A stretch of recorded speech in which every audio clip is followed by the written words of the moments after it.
তেমনি তাই গুরু শুক্রাচার্য যেমন আজ নিজে শিক্ষানীকে তারা আহ্বান করেছে। আর তখন এই শুক্রাচার্যের ভূমিকা নৃত্য পরিবেশন করে দেখাবে এই হয়ে সমাজে পাথর মাতার প্রতি মহিলা সরস্বতী রত্নারে সুচিত্রা সহিতের ছোট ভাবি শ্রীমতী রীমা দহি।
শিক্ষা লভিবার আছে করিতেছে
বাড়ি বাড়ি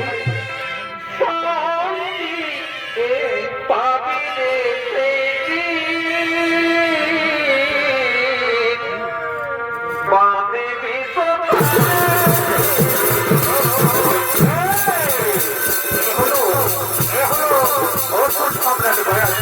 তাই আগমন করেছে আর তখন ভূমিকা নৃত্য পরিবেশন করে দেখাবে এই হলেন বাড়ি বাঘর পার্বতীর মহিলা প্রসঙ্গের অনুষ্ঠান কুমারী সুচিত্রা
আমি হলাম বয়স আর আমি শিক্ষা লঘুদার আছে আমি তোমার শিক্ষা নিকেতনে এসেছি গুরুদেব আপনি আমায় শিষ্যত্ব রূপে গ্রহণ করুন গুরুদেব আপনি আমায় শিষ্যত্ব রূপে গ্রহণ করুন হ্যাঁ বাবা অসংখ্য সন্তানদের শিক্ষা দেওয়াইতে শুক্রাচার্য মনের একমাত্র কর্ম বাবা কিন্তু আমার যে একটা শর্ত রয়েছে আমি কারো বংশ পরিচয় না জানি শিক্ষা প্রদান করি না বাবা আচ্ছা বাবা বলো তো তোমার পিতা মাতার নাম কি আর তোমার কোন বংশে হয়েছে জন্ম গুরুদেব আমি তো আমার পিতার নাম জানি না গুরুদেব আমি তো আমার বংশ পরিচয় জানি না কিন্তু আমি আমার মাতার নাম জানি আমার নাম হলো গয়াসু আর মাতা মম ব্রহ্মবতী দেবী কিন্তু আমি আমার পিতার নাম নাকি জানি কি বললি ওরে মূর্খ তুই তোর পিতার নাম জানিস না বংশ পরিচয় জানিস না রেখে এই শুক্রাচার্য মনে রাজস্থানের শিক্ষা দিতে তোর আমি শিক্ষা প্রদান করবো না তুই দূর হয়ে যা তুই দূর হয়ে যা আমার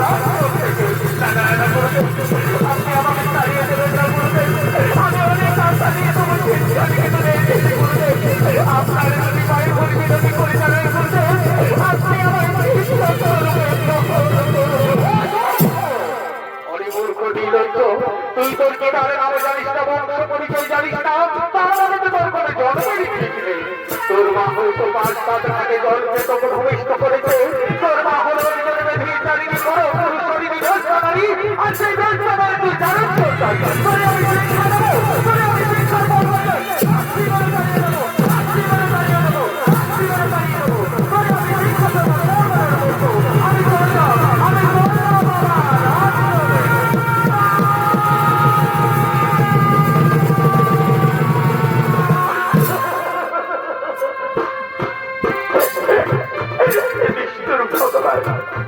আজ গুরুদেব বাবা এই কি কথা বলে গেল আমার বাবাকে একজন বেঁধে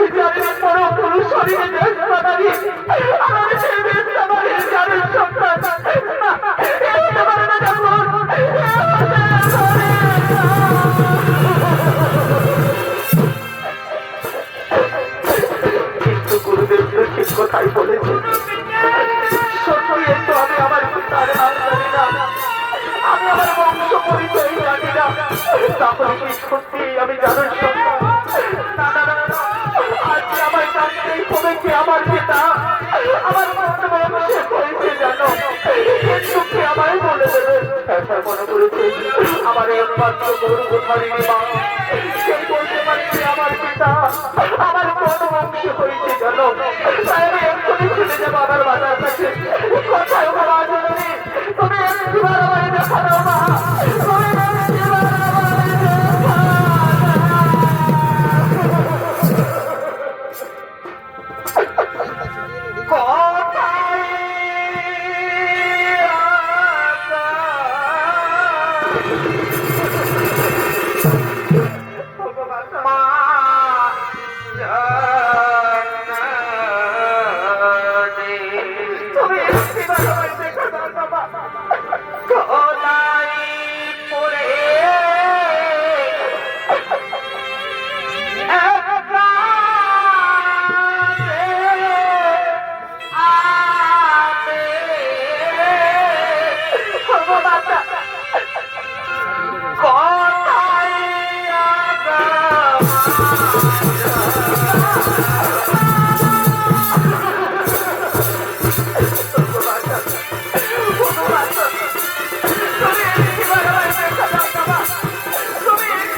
আমি দিয়েছিলাম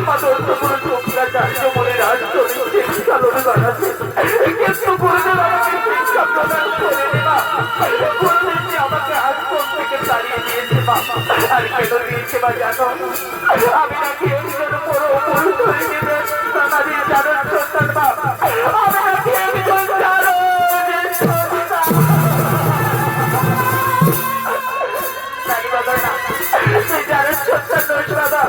আমি ওদের তোকে 5টা মায়ের মতো করে জন্ম দিয়েছি বাবা। তাহলে বলো মা, তাহলে বলো মা, কি আমার পিতা আমার কোন বংশে পরিচয় জানো, আর কেন তুমি আমার পিতৃ পরিচয় গোপনে রেখেছো মা? তুমি আমায় খুলে বলো মাতা, কি আমার পিতা আর আমার কোন বংশে পরিচয় জানো? তুই শুনবি বাবা তোর জন্মের কাহিনী, তুমি শুন বাবা, তোর মেয়ে সুপুরুষ পিতা ছিল বাবা, তোর পিতার নাম হল ত্রিপুরাসুর, আর তোর বন্ধু বংশে পরিচয় জানো। একদিন তোর পিতা দেবতাদের সাথে যুদ্ধ করতে গিয়ে দেবাদিনে খোলা মহেশ্বর ছল করে তোর পিতাকে হত্যা করেছে বাবা। সেদিন থেকে আমি আমার হাতে নিশাকার চেতা আজকেদের মুছে এই সাদা খাট করেছি। ওরে করতে পারছি তুই কি কাটি বাবা তোর পিতৃ হত্যার প্রতিশোধ নিতে? আমি পারবো মা, আমি আমার পিতৃ হত্যার প্রতিশোধ নেবো মা। তাহলে জানো না সর্বদেবের আশ্রমে তুই পিতৃ পরিচয় দিয়ে উপযুক্ত শিক্ষায় শিক্ষিত হয়ে তুই তোর পিতৃ হত্যার প্রতিশোধ নিস বাবা। তুই তোর পিতৃ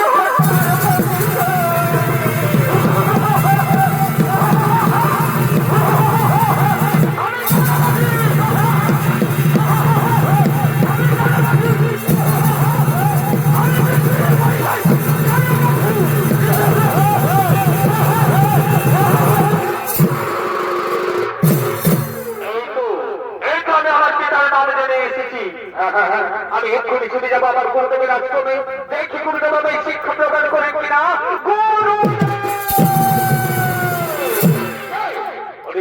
নিজের চোখে আবার এসেছি। আমি তো তোকে আগে বলেছি আমি তোর শিক্ষক প্রদান করবো না। গুরুদেব, আমি আমার পিতার নাম জেনে এসেছি। গুরুদেব, আমি আমার বংশ পরিচয় জেনে এসেছি। কি তুই জেনে এসেছিস? তাহলে বলার করবো তোর পিতার নাম কি, তোর কোন বংশে হয়েছে জানো? গুরুদেব, গুরুদেব, আপনি শুনবেন গুরুদেব আমার জন্মের কাহিনী। আমার পিতার নাম হলো ত্রিপুরাসুর, আর আমার জন্ম বংশে হয়েছে জানো। একদিন আমার পিতা দেবতাদের সাথে যুদ্ধ করতে গিয়ে দেবালিকে ফলা মহেশ্বর ছল করে আমার পিতাকে হত্যা করেছে। গুরুদেব, এবার আপনি বলুন গুরুদেব, আপনি আমার শিষ্যরূপে গ্রহণ করবেন কিনা? কি বলবেন, কি বলবেন পুত্র? তোর পিতার নাম ত্রিপুরাসুর, তোর জন্ম বংশে হয়েছে কেন? ওরে পুত্র গয়াসুর, তাহলে তুই উচ্চ বলেই জন্মগ্রহণ করেছিস বাবা, তাহলে তুই উচ্চ বংশেই জন্মগ্রহণ করেছিস। এসো পুত্র, আজ থেকে আমি তোমাকে শিষ্যরূপে গ্রহণ করে নিলাম। আজ থেকে তুমি হলে আমার শিষ্য, আর আমি হলাম তোমার গুরু। কি করে পুত্র গয়াসুর, তুমি এইখানে এসে বসো, তুমি এইখানে এসে বসো। আজ আমি তোমাকে সমস্ত রকম অস্ত্র শিক্ষা বিদ্যা শিক্ষায় পারদর্শী করবো। তারপর তুই তোর পিতৃ হত্যার প্রতিশোধ নিস।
তবে একটা কথা মনে রেখো বাবা, কোনদিন ধর্মকে অধর্মের করতে দেও না।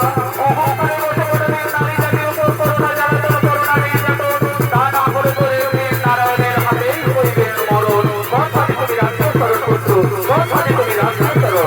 গুরুদেব, আপনি আমার পায়ের আশীর্বাদ করুন গুরুদেব। বলে পুত্র, আমি এখন আছি বাবা, আমি এখন আছি। গুরুদেব, আপনি এখন আসুন গুরুদেব, আপনি এখন আসুন।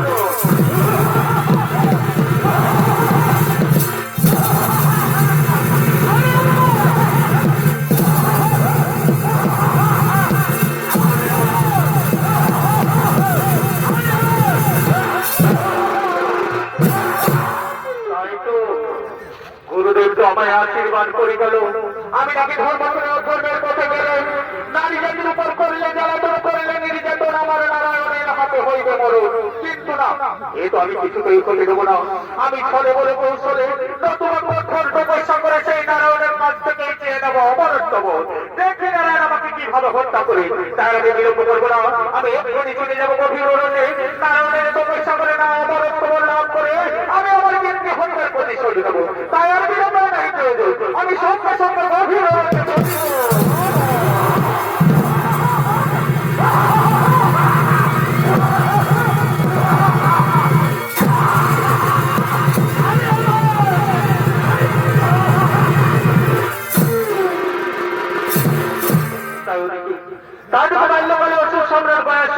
শুক্রাচার্য মনে রাজগণ উপযুক্ত শিক্ষায় শিক্ষিত হয়ে দেখতে দেখতে অনেক বড় হয়ে গেল এবং বড় হয়ে তারা তপস্যা করে অমরত্ব লাভ করে আজ বিদ্রোহ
আরে তো মনে করা তুমি ভূমিকা সর্বোপরি দেখাবে এই হলেন বাড়ি মাথর বাবা বড়ি মহিলা সরকারি কেন্দ্র পরিচালক নৃত্যশিল্পী পুতুল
ওরে আমার মন্ত্রী সেনাপতি স্বর্ণগৌর ব্যবহারে ছল করে আমার পিতাকে হত্যা করেছে, তাই যেন আমার মন্ত্রী হত্যার প্রতিশোধ নেব। তাই আমি ওদের দায়িত্ব স্বর্ণগৌর করবো।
কিন্তু কথায় লোকের সরকার সমস্ত কথা বলতো যাও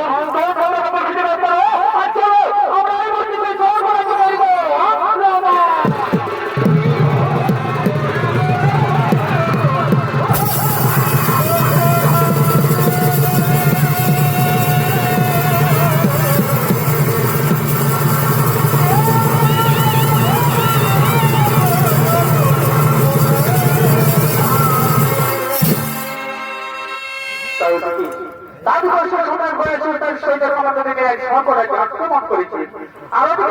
সমস্ত দেবতাগণ ইন্দ্রচন্দ্র বর্মনের কার্তিকে আজ তারা ধীরে ধীরে ইন্দ্রালয়ের দিকে করিতেছে।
পারি না।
তার জন্য করে চিন্তা করে নাও, কারণ এক্ষুনি আমরা স্বর্গের অক্ষরের রথর বসে তিলক তোমাকে ডেকে নেবো।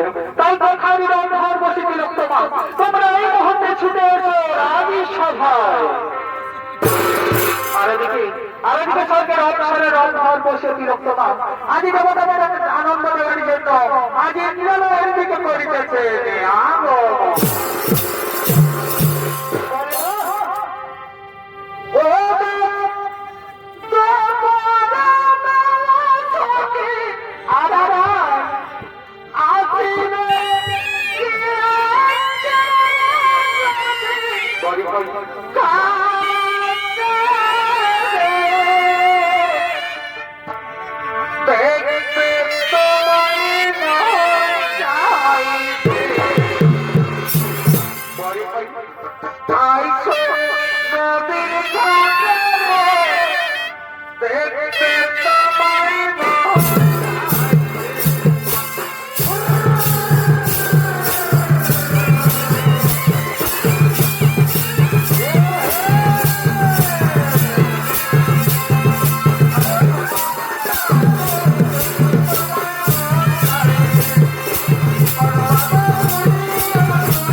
জন্য করেছে সাধন। ওগো সুন্দরী, ওগো সুন্দরী, আজ তোমরা এই স্বর্গরাজ্যকে আনন্দে ঝলমল করে তুলো। আজ তোমরা এই স্বর্গরাজ্যকে আনন্দে ঝলমল করে তুলো। হ্যাঁ দেবগো, আজ আমরা তাই করবো দেবগো। আজ আমরা এই স্বর্গরাজ্যকে আনন্দে ঝলমল করে তুলবো। তাই না কেমন?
আমার নামে নারায়ণের হাতে হয়ে বড় তাই কোথায় লুকিয়ে রয়েছে গোলকের গোলে পড়ে দাঁড়ায়।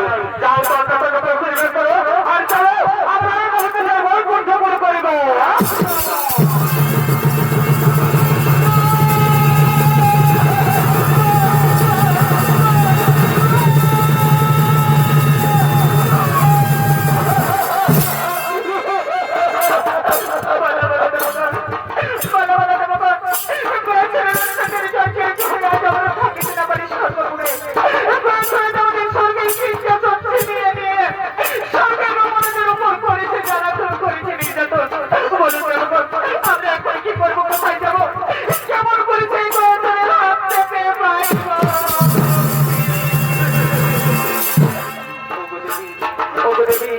তার জন্য করে চিন্তা করো না, কারণ আমাদের যে রয়েছে এই গোলকের গোলকপতি নারায়ণ এই দেবী আজ আমরা সমস্ত দেবতাগণ মিলে সেই গোলকের গোলকপতি নারায়ণের পরিবেশন। কোথায় প্রভু নারায়ণ, তুমি একটিবার আমাদের দেখা যাও ঠাকুর, তুমি একটিবার আমাদের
কথা শোনা যেতে পাবো বাহুতে তো শক্তি করেছে যে সরকার সিংহাসন ছিনিয়ে নিয়ে সরকার আমাদের উপর করেছে যারা যেন করেছে নির্যাতন। যাও দেবগো, আমি তোমাদেরকে মুক্ত করে দিলাম। আর আমি তোমাদের কথা দিচ্ছি ফলে বলে কৌশলে নতুন বাহুবলী সেই বয়সের পরিবর্তিত তোমরা এখন নিজালয়ে করো ভগবান, তোমরা এখন নিজালয়ে করো ভগবান।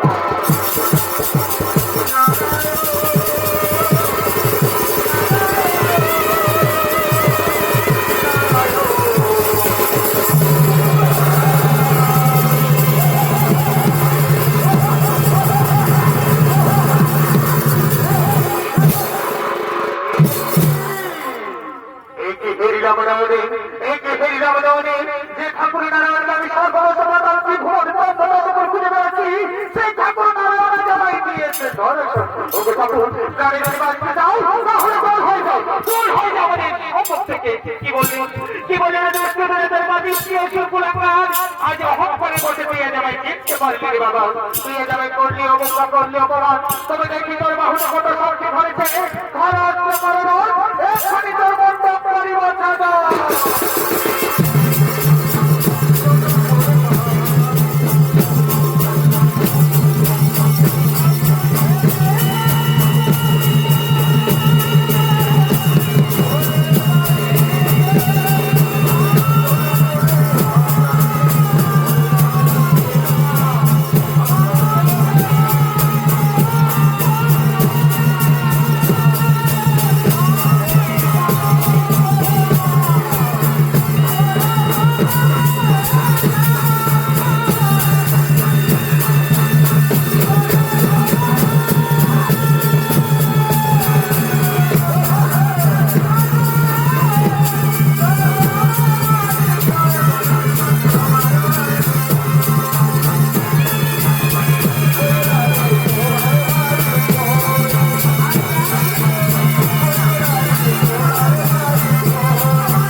পুষ্পা না হবে না আমি হব সর্বপুরের রাজা।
তোমার মনে পড়ে সেই পূর্বের কথা, তোমার মনে পড়ে সেই পূর্বের কথা। একদিন আমি তোমাকে মহত্তম দান করেছিলাম, তাই যাও পুত্র গয়েছো। আজ আমি তোমাকে প্রাণে মারবো না। আজ থেকে তুমি এই ভাবে বাঁচাতে হয়ে থাকো এবং প্রতিদিন তুমি বাঁচাতেই পিণ্ড পাবে। আর যেদিন তুমি পিণ্ড পাবে না, সেদিন আমার চাকর হয়ে এই পৃথিবী বিনাশ করবে, এই পৃথিবী বিনাশ করবে, এই পৃথিবী বিনাশ করবে।